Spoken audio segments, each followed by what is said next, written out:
Bé, doncs inaugurem aquí en el Cercle Artístic aquesta també exposició en paral·lel, Relats invisibles entre el cel i la terra, en col·laboració amb l'Instituto Cultural Italiano de Madrid i promoguda pel Ministeri de Cultura amb el suport de l'Institut de Patrimoni Immaterial de Roma. Aquesta exposició és la segona edició d'un projecte d'exposició itinerant comissariat per Domeniche Lora i Michele De Veroli,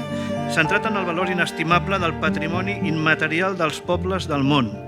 promogut i protegit per la UNESCO durant quasi 2 dècades. A més d'aquestes obres de 14 artistes italians contemporanis, el projecte inclou una secció audiovisual immersiva composada per 4 pel·lícules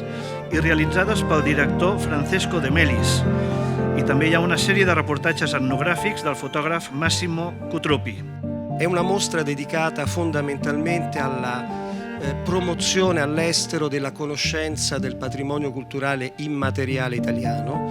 in un formato, vogliamo dire, originale, perché abbiamo pensato che il patrimonio immateriale, che si basa sulle tradizioni, sulla storia delle comunità, potesse essere rappresentato non solo attraverso delle forme di documentazione audiovisuale, attraverso la fotografia, attraverso il film, il documentario visivo, ma potesse essere anche rappresentato dal rapporto stretto che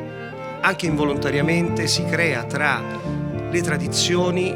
e quindi ciò che è proprio, gli elementi propri del patrimonio immateriale e la produzione artistica contemporanea. Io e l'altra curatrice, Domeniche Lora, ci siamo occupate della sezione di arte contemporanea. Sono stati selezionati 14 artisti italiani di diverse generazioni che attraverso le loro opere di diverse tecniche, pittura, fotografia, installazione, videoarte, sono stati messi in relazione con la ricerca visiva dei film etnografici di Francesco De Melis e con le fotografie e reportage di Massimo Cutruppi.